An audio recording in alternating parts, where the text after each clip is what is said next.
Ação Bíblica, uma obra missionária com mais de 100 anos, da qual nascerão igrejas comprometidas com a Palavra de Deus. Bom dia, queridos irmãos. Neste domingo de Páscoa tão diferente, quero mais uma vez saudá-los com Jesus ressuscitou. Ele verdadeiramente ressuscitou. Nesse domingo, não vamos voltar as nossas atenções para aquilo que nos tem chamado a atenção durante semanas agora, mas vamos olhar para aquilo que é verdadeiramente a mensagem que Deus tem para nós através desta mensagem. Jesus ressuscitou. Para isso, nós vamos abrir a nossa Bíblia em Filipenses, capítulo 2, e ler a partir do versículo 5. Tenham a mesma atitude demonstrada por Cristo Jesus. Embora sendo Deus, não considerou que ser igual a Deus fosse algo a que devesse se apegar. Em vez disso, esvaziou a si mesmo, assumiu a posição de escravo e nasceu como ser humano. Quando veio em forma humana, humilhou-se e foi obediente até a morte e morte de cruz. Por isso, Deus o elevou ao lugar de mais alta honra e lhe deu um nome que está acima de todos os nomes, para que ao nome de Jesus todo joelho se dobre nos céus, na terra e debaixo da terra, e toda língua declare que Jesus Cristo é Senhor, para a glória de Deus, o Pai. Eu queria, ao longo da nossa exposição, focalizar dois assuntos principais. O que a ressurreição significa e significou para o Senhor Jesus. E o que a ressurreição significa para nós, para você, para mim, para cada filho de Deus. Oremos. Nosso Deus e Pai, nós te louvamos e agradecemos pelo teu maravilhoso plano de salvação. Nós agradecemos que o Senhor Jesus se esvaziou da glória que ele tinha contigo desde a eternidade. Se humilhou, tornou ser humano, viveu, ministrou em nosso meio e foi obediente até a morte de cruz. Muito obrigado que tu o ressuscitaste, validando o seu sacrifício. E nós te louvamos que tu o exaltaste à tua direita, onde ele está agora exercendo toda a autoridade nos céus e na terra. Muito obrigado que isso trouxe bênçãos inumeráveis para cada filho teu. E nós te pedimos que isso possa realmente se tornar bem presente aos nossos corações e que possamos, cada um de nós, nos colocar diante de ti, te louvando, engrandecendo o teu nome e exaltando o teu nome, o nome do Senhor Jesus. Senhor Jesus, acima de todas as coisas. Em nome de Jesus que nós te pedimos. Amém. Então, o que a ressurreição significa para o Senhor Jesus? Em primeiro lugar, eu queria lembrar de que na sua última oração, que nos é registrada em João 17, o Senhor Jesus, ele orou ao seu Pai pelos seus discípulos e depois deles também por nós. Mas ao iniciar, ele ora da seguinte maneira: depois de dizer todas estas coisas, Jesus olhou para o céu e orou: Pai, chegou a hora. Glorifica teu Filho para que ele te glorifique, pois tu lhe deste autoridade sobre toda a humanidade. Ele concede vida eterna a cada um daqueles que lhe deste. E a vida eterna é isto: conhecer a ti, o único Deus verdadeiro, e a Jesus Cristo, a quem enviaste ao mundo. Eu te glorifiquei aqui na terra, completando a obra que me deste para realizar. Agora, Pai, glorifica-me e leva-me para junto de ti, para a glória que tive a teu lado antes do princípio do mundo. Essa oração do Senhor Jesus, ela ela trata do relacionamento do Senhor Jesus com o seu Pai. Aqui no seu ministério, aqui na terra, o Senhor Jesus, antes de qualquer outra coisa, sempre buscou glorificar o seu Pai Celeste. E o fez até o último suspiro. Realmente, toda a sua atuação, os sinais que ele realizou, o ensino que ele transmitiu, o relacionamento que ele teve com os seus discípulos e com as pessoas com as quais ele cruzou ao longo do seu ministério, tudo serviu para glorificar o seu Pai Celeste. E agora, ele estava dizendo que ele iria glorificar a Deus, ainda de uma maneira toda especial, e estava se referindo à sua morte lá na cruz do Calvário. Em 2 Coríntios 5, no versículo 21, nós lemos uma colocação muito interessante do apóstolo Paulo. Pois Deus fez de Cristo, aquele que nunca pecou, a oferta por nosso pecado, para que por meio dele fôssemos declarados justos diante de Deus. Não sei se notaram que o apóstolo Paulo está afirmando que quem fez de Cristo a oferta por nosso pecado foi Deus. Lembrem-se, no Antigo Testamento, quando o judeu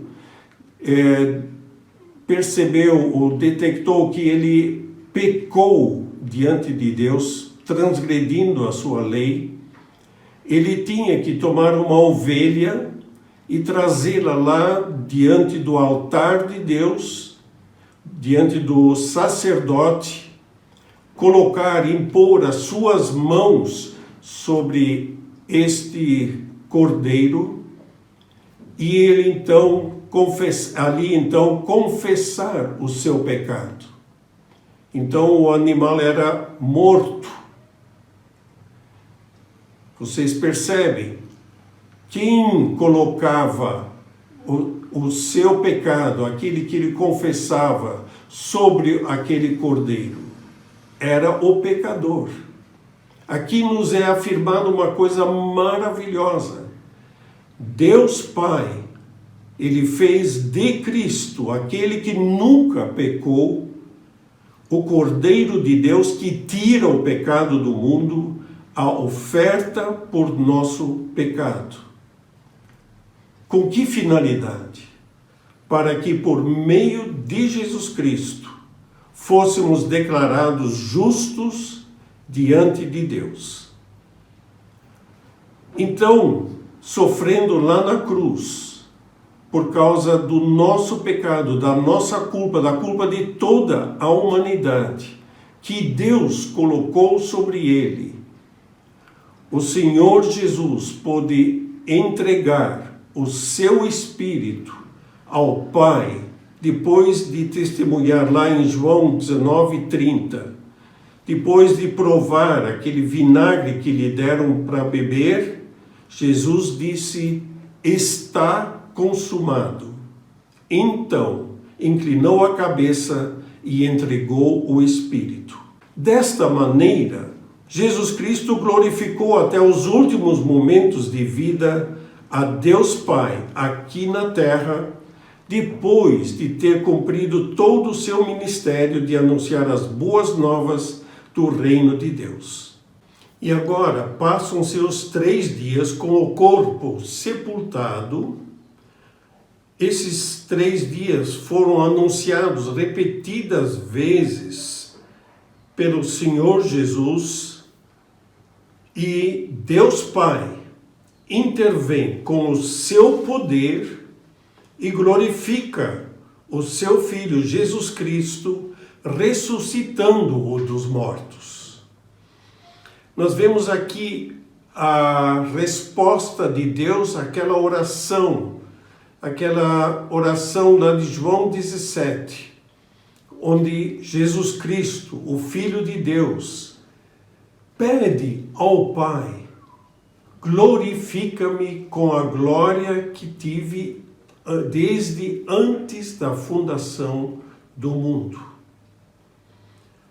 Deus intervém com o seu poder, glorifica Jesus Cristo, ressuscitando-o dos mortos.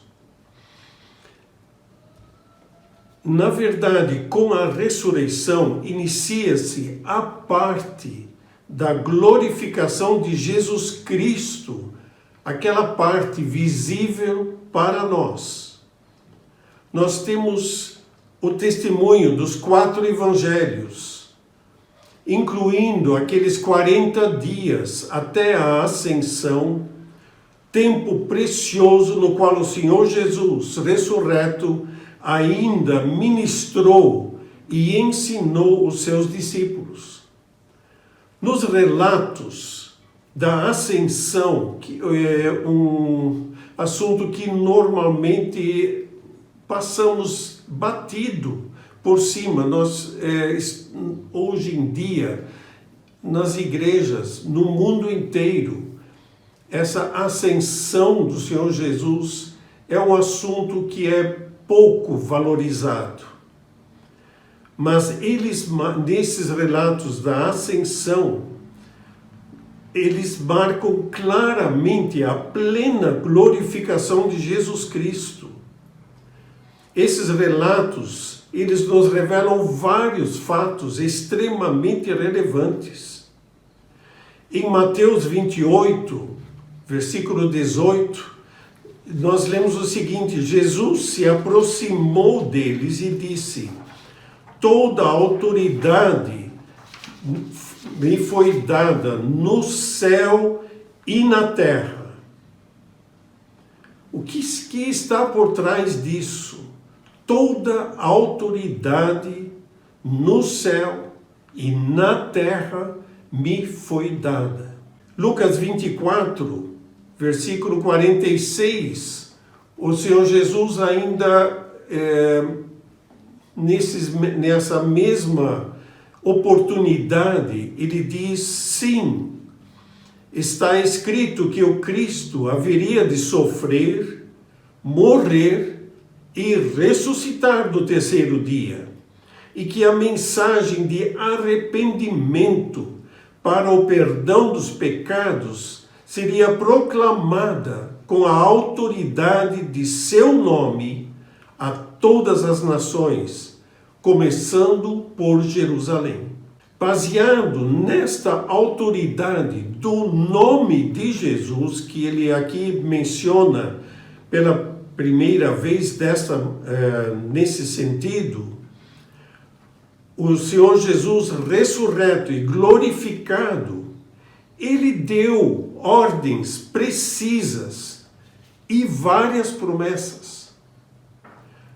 Se nós voltarmos para o Atos 1:8, aquele nosso versículo tão conhecido, nós vemos que ele começa com uma promessa: vocês receberão poder quando o Espírito Santo descer sobre vocês.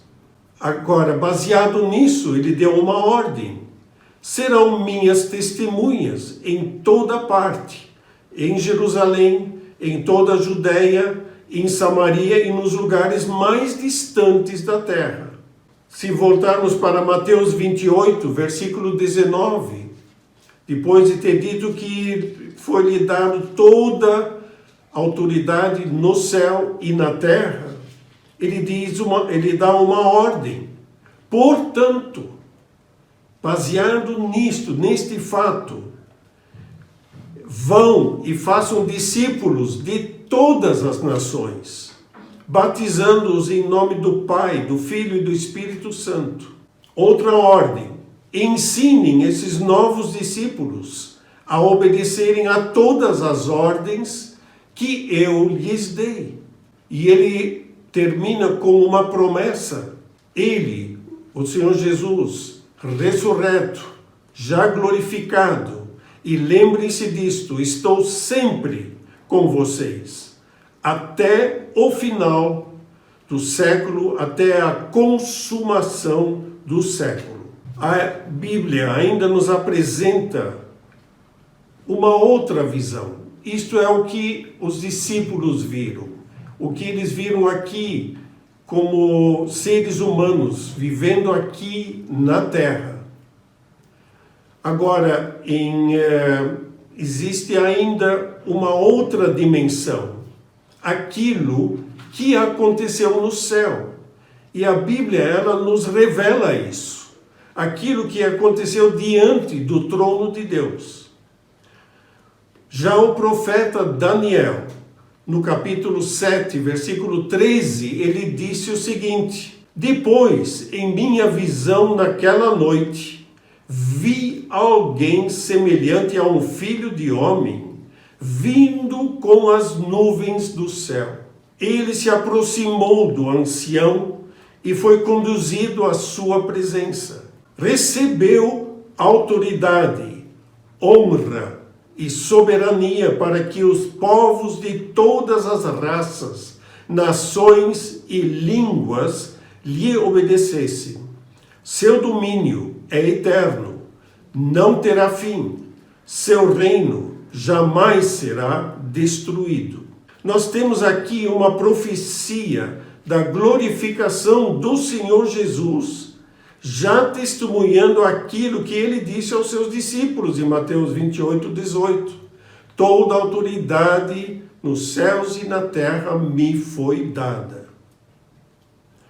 O apóstolo e evangelista João, ele teve uma visão semelhante daquilo que aconteceu nestes dias da glorificação do Filho de Deus. Capítulo 5 do Apocalipse, e vamos ler a partir do versículo 6. Então vi um cordeiro que parecia ter sido sacrificado, mas que agora estava em pé entre o trono e os 4 seres vivos e no meio dos 24 anciãos.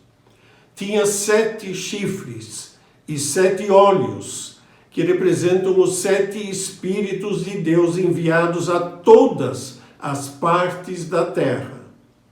Ele deu um passo à frente e recebeu o livro da mão direita daquele que está sentado no trono. Quando o cordeiro recebeu o livro, os 4 seres vivos e os 24 anciãos se prostraram diante dele. Cada um tinha uma harpa e taças de ouro cheias de incenso, que são as orações do povo santo, e entoavam um cântico novo com estas palavras: Tu és digno de receber o livro, abrir os selos e lê-lo, pois foste sacrificado e com teu sangue compraste para Deus pessoas de toda tribo, língua, povo e nação. Tu fizeste delas um reino de sacerdotes para o nosso Deus, e eles reinarão sobre a terra. Então olhei novamente e ouvi as vozes de milhares e milhões de anjos ao redor do trono e também dos seres vivos e dos anciãos. Cantavam com forte voz: digno é o Cordeiro que foi sacrificado de receber poder e riqueza, sabedoria e força, honra, glória e louvor. E depois ouvi todas as criaturas no céu, na terra, debaixo da terra e no mar cantarem: louvor e honra, glória e poder pertencem àquele que está sentado no trono e ao Cordeiro para todo o sempre.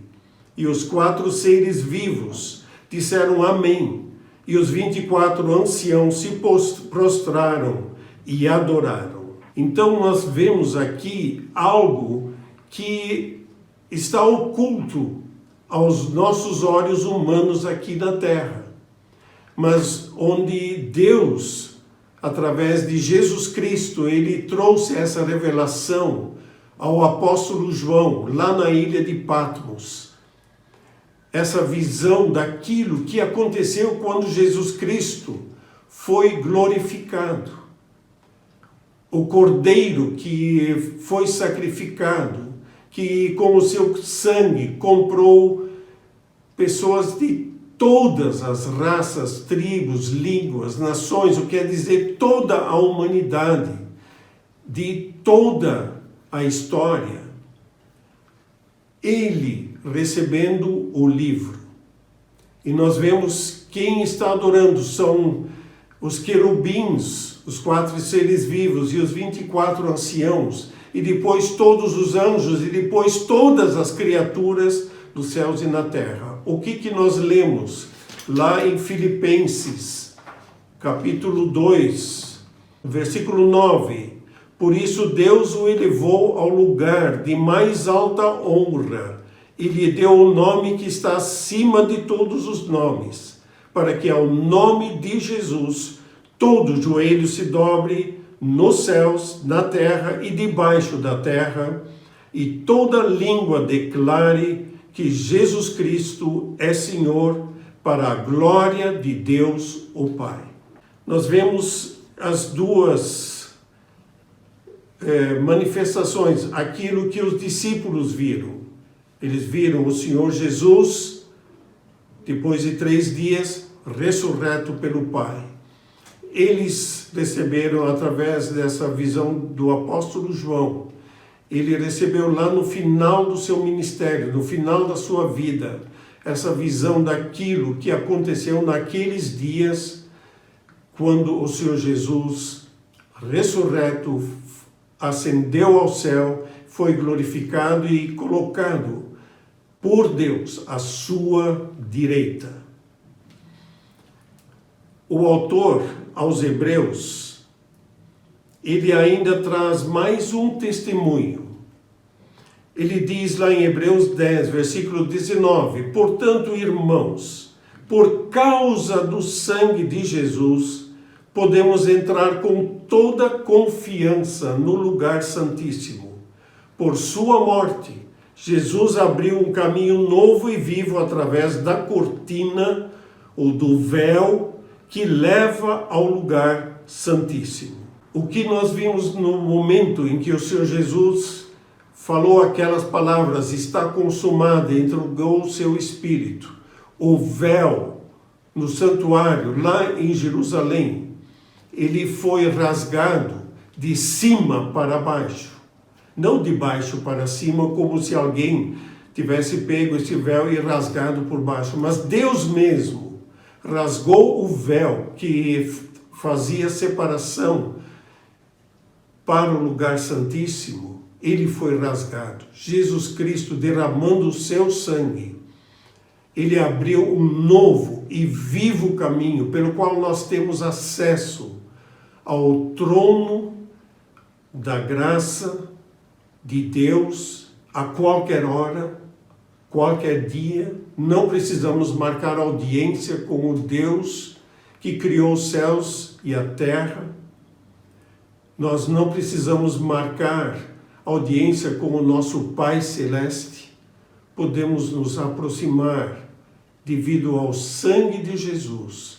Nós podemos nos aproximar dele com todas as nossas aflições, nosso pecado, para recebermos perdão, a nossa confissão, nossas ansiedades, nossas tribulações. Nós podemos chegar a ele diretamente. É interessante que em Filipenses 2, a ressurreição em si não é nem mencionada. Nós temos aqui depois o versículo 8, ele humilhou-se e foi obediente até a morte e morte de cruz. E o versículo 9 continua diretamente, por isso Deus o elevou ao lugar de mais alta honra. Não é mencionado aqui a ressurreição, como se a ressurreição fosse realmente uma parte desta glorificação do Senhor Jesus. Todos têm que adorar Jesus Cristo é Senhor. Este nome, no grego, é usado o termo Kyrios, que é termo usado para o Senhor dos escravos. Mas, no caso do Senhor Jesus, ele é bem mais abrangente. Ele é o Criador dos céus e da terra. Ele é o autor e consumador da nossa salvação e com isso também da nossa fé. Que privilégio que temos, cada um de nós, filho de Deus pela fé em Cristo, de poder adorar, louvar, engrandecer o nome do Senhor Jesus, Senhor, Senhor dos senhores. Agora vamos voltar a nossa atenção para aquilo que a ressurreição de Jesus Cristo significa para nós, filhos de Deus, pela fé em Jesus Cristo. Não pensem que vou trazer uma lista completa e exaustiva, mas há várias bênçãos mencionadas claramente nas Escrituras. A ressurreição de Jesus é o selo de aprovação da parte de Deus sobre a morte expiatória do seu Filho amado, lá na cruz do Calvário. O Senhor Jesus diz lá em Lucas 24, o Senhor Jesus ressurreto, versículo 45. Então ele lhes abriu a mente para que entendessem as Escrituras e disse: sim, está escrito que o Cristo haveria de sofrer, morrer e ressuscitar no terceiro dia, e que a mensagem de arrependimento para o perdão dos pecados seria proclamada com a autoridade de seu nome a todas as nações, começando por Jerusalém. Então nós vemos que o Senhor Jesus aqui diz que o que deveria ser anunciado é a mensagem de arrependimento para o perdão dos pecados. E esse perdão dos pecados, em nome, com a autoridade do nome de Jesus. Então, para todos, indistintamente, para pessoas em todos os lugares, para nós aqui em São Paulo e em qualquer outro lugar do mundo, há perdão pela fé no nome de Jesus Cristo, que derramou seu sangue. A ressurreição dos mortos foi a autenticação, a validação da parte de Deus Pai desse sacrifício. Isso nos diz Atos 17, versículo 30 em diante. O apóstolo Paulo, ele nos afirma isso de maneira muito clara. Ora, não levou Deus em conta os tempos da ignorância. Agora, porém, notifica aos homens que todos, em toda parte, se arrependam, porquanto estabeleceu um dia em que há de julgar o mundo com justiça por meio de um varão, que destinou e acreditou diante de todos, ressuscitando-o dentre os mortos. Ele fala claramente, a ressurreição dos mortos foi a acreditação ou a validação deste sacrifício de Jesus. Então, desde a ressurreição de Jesus, temos claramente revelado pela Bíblia que há um perdão pleno, completo, válido para toda a eternidade através da fé em Jesus Cristo, sendo o Cordeiro de Deus que tira o pecado do mundo. Assim também são validadas vários versículos, várias passagens da Bíblia que Jesus fez. Vamos, por exemplo, João 5, 24. Eu lhes digo a verdade, quem ouve minha mensagem e crê naquele que me enviou, que é Deus Pai, tem a vida eterna. Não terá, não talvez um dia terá. Se ele for muito bonzinho, ele terá. Não. Aquele que ouve minha mensagem e crê naquele que me enviou, tem a vida eterna. Diz mais, jamais será condenado, mas já passou da morte para a vida. Com isso também foi validado o testemunho que Jesus Cristo deu a Nicodemos, lá em João 3, versículo 14. E como Moisés no deserto levantou a serpente de bronze numa estaca, também é necessário que o Filho do Homem seja levantado, para que todo o que nele crer tenha a vida eterna. E no versículo 16, que vem depois, porque Deus amou tanto o mundo, que deu seu Filho único, para que todo o que nele crer não pereça, mas tenha a vida eterna. Deus enviou seu Filho ao mundo não para condenar o mundo, mas para salvá-lo por meio dele. Essas palavras de Jesus foram validadas e aprovadas por Deus Pai, ressuscitando-o dos mortos.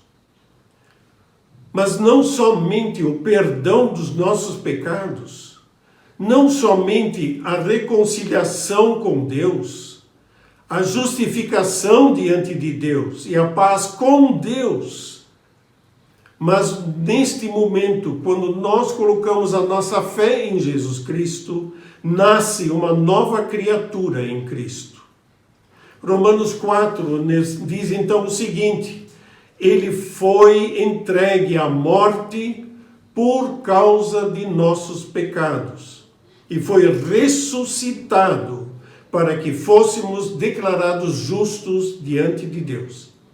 Jesus derramou seu sangue lá na cruz do Calvário para que pudéssemos receber o perdão de nossos pecados, de todos os nossos pecados, de nossa natureza pecaminosa.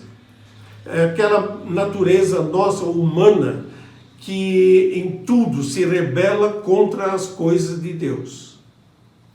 E o Senhor Jesus foi ressuscitado, e com isso Deus diz: eu aceito esse sacrifício. Quem crê em Jesus está justificado diante de mim. Isso é uma declaração jurídica, não é simplesmente, ele foi tão bonzinho que ele agora está justificado diante de mim. Não, ele colocou a sua fé e confiança em Jesus Cristo, no sacrifício, no sangue derramado lá na cruz, por isso ele está justificado diante de mim. E aí Romanos 5, 1 continua: portanto, uma vez que pela fé fomos declarados justos, temos paz com Deus por causa daquilo que Jesus Cristo, nosso Senhor, fez por nós. Está bem claro, não fomos nós que fizemos. Nós simplesmente colocamos a nossa fé naquilo que Jesus Cristo já fez por nós. E assim, o apóstolo Paulo pode dizer em 2 Coríntios 5, 17, logo, todo aquele que está em Cristo se tornou nova criação. É uma nova criação, o Espírito Santo passou a habitar neste pecador perdoado e justificado diante de Deus. A velha vida acabou e uma nova vida teve início. Cumpriu-se assim a profecia de Ezequiel 36, versículo 26, que diz: eu lhes darei um novo coração e colocarei em vocês um novo espírito. Removerei o seu coração de pedra e lhes darei coração de carne. Porei dentro de vocês o meu espírito, para que sigam meus decretos e tenham o cuidado de obedecer a meus estatutos. Vocês perceberam, ele tirou de nós aquele coração de pedra que caracteriza nossa velha natureza humana, e colocou em nós um novo coração. Essa nova criatura, essa nova vida, criada em Cristo, através do Espírito de Deus que é derramado em nosso coração. Profecia já de Ezequiel, mas se tornou realidade a partir da ressurreição e depois da glorificação do Senhor Jesus. A mesma coisa, no fundo, Jeremias 31 nos diz no versículo 33, esta é a nova aliança que farei com o povo de Israel depois daqueles dias, diz o Senhor. Porei minhas leis em sua mente e as escreverei em seu coração. Serei o seu Deus, eles serão o meu povo. E não será necessário ensinarem a seus vizinhos e parentes, dizendo, você precisa conhecer o Senhor, pois todos, desde o mais humilde até o mais importante, me conhecerão, diz o Senhor. E eu perdoarei a sua maldade e nunca mais me lembrarei de seus pecados. Como Deus realizou e ainda hoje realiza este milagre? Enviando o Espírito Santo no coração de todo aquele que aceita pela fé o sacrifício de Jesus Cristo lá na cruz do Calvário, glorificando assim a Deus Pai. O Senhor Jesus, lá em João 7,37, ele tinha anunciado aquilo. No último dia, o mais importante da festa, Jesus se levantou e disse em alta voz, quem tem sede, venha a mim e beba, pois as Escrituras declaram rios de água viva brotarão do interior de quem crer em mim. Quando ele falou de água viva, estava se referindo ao Espírito que seria dado mais tarde a todos que nele crescem. Naquela ocasião, o Espírito ainda não tinha sido dado, pois Jesus ainda não havia sido glorificado. Então, durante o seu ministério aqui na terra, o Espírito Santo ainda não foi derramado, colocado nos corações daqueles que creram.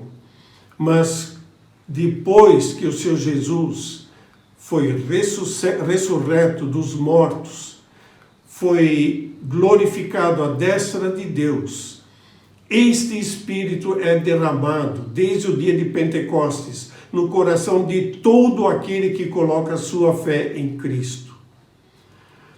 E esse poder do Espírito de Deus, que ele derramou e derrama em cada filho de Deus, há mudanças.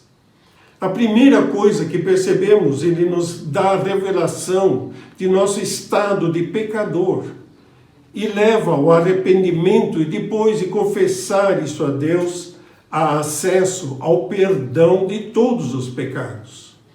Mas o Espírito que ele derramou em nosso coração, ele gera mudanças de prioridades, de maneira de reagir, de agir, atitudes.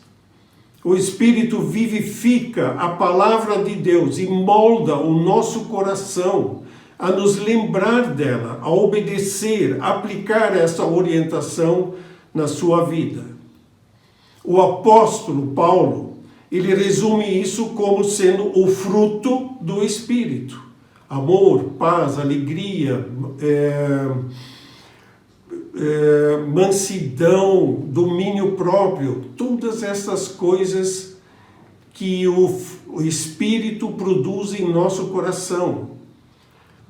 Em 1 Coríntios 13, a partir do versículo 4, ele caracteriza isso como o fruto do amor.